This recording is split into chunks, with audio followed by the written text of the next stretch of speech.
Hello sa inyong lahat!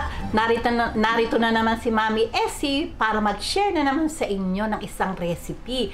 Ngayon po ay magluluto tayo ng simpleng recipe, ang garlic kangkong. Pero bago tayo mag-umpisa, kung kayo ay nasa Facebook, don't forget to follow, like, and share.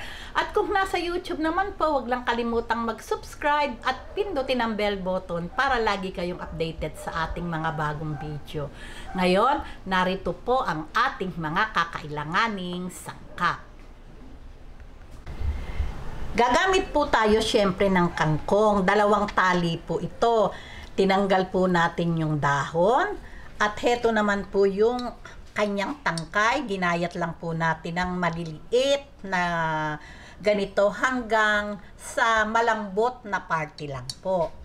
Siyempre po, kailangan madaming garlic. 3 puso po ito, pero po yung kalahati gagamitin natin o lulutuin natin toasted garlic. 2 tablespoon seasoning liquid, oyster sauce, 2 teaspoon pamintang pino, at 2 tablespoon na sesame oil. Okay, ngayon, umpisahan po muna natin yung pagtotoast ng ating garlic. Okay, ngayon, umpisahan po natin yung pagtotoast ng garlic. Sa pagtotoast po ng garlic, wag po nating, yung pong mantika, kailangan po ay hindi talaga mainit. Ayan, ganyan lang po at nasa low heat lang po para hindi siya kaagad na masunog. Hahalu-haluin lang po natin hanggang sa mag-golden brown itong ating garlic. Ayan.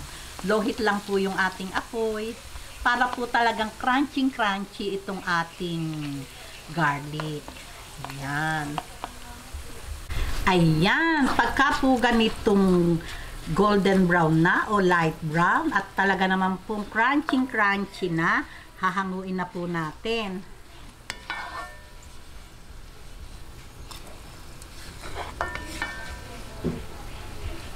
Okay, ngayon, umpisahan na po natin yung paggigisa.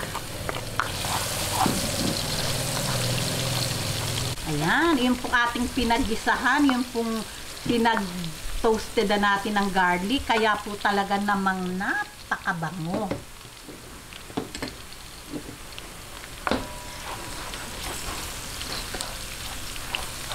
Hintayin lang po nating mag-light brown yung ating bawang para po talagang lumabas yung kanyang aroma.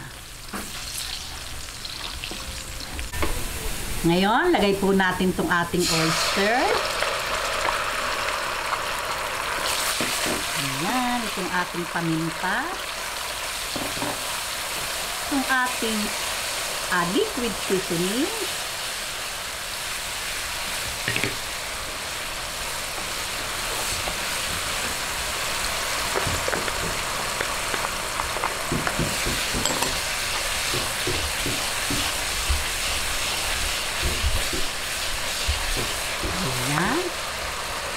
Lagay po natin, unahin po natin itong tangkay ng kangkong dahil po syempre mas matigas po. Ayan. Hintayin lang po natin ma-half cook bago natin isunod yung mga dahon. Napakasimple lang po nitong recipe na to. Meron na kayong masarap at masustansyang ulam. O diba? Nasa inyo po yun kung meron pa kayong gustong ilagay na pampalasa, wala pong problema kung ano yung gusto nyong ilagay.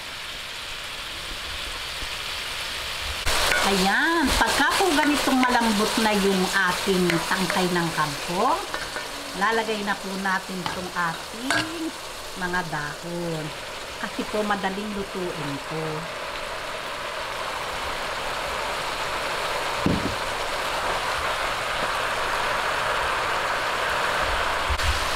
Ayan, ngayon, atin lang pong haluin. O, talaga naman pong napakabango. Ayan. Napakasimple lang po, pero syempre po masarap to at masustansya pa.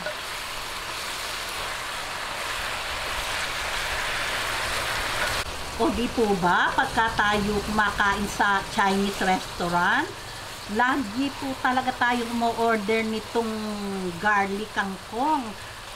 Ngayon, pwede na po natin gawin sa bahay. Ayan, talaga naman pong yummy.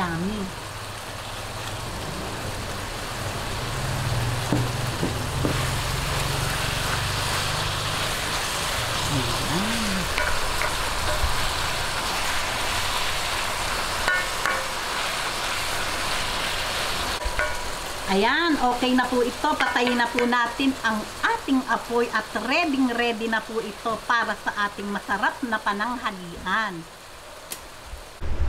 Ayan, sandukin na po natin.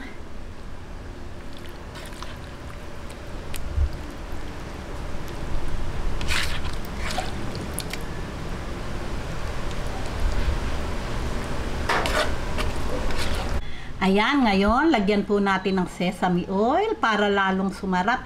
Yung pong sesame oil, pwede nyo pong ilagay pagkaluto na nasa kawali pa, yung patay po yung apoy. Ilagay na po natin yung sesame oil. Ayan, syempre po, kailangan maraming garlic dahil talaga pong iyan yung magpapasarap ng gusto. Ayan, o di po ba? Talaga naman pong napakabango.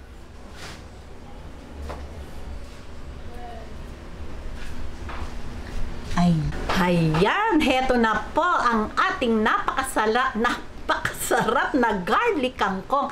Simpleng-simple pero napakasustansya naman po. Talaga namang amoy pa lang, yummy na. Gawin nyo na po ito at sigurado namang masarap. Kung nagustuhan nyo ang video na to, huwag lang kalimutang mag-likes. And don't forget to share and subscribe. Bye-bye!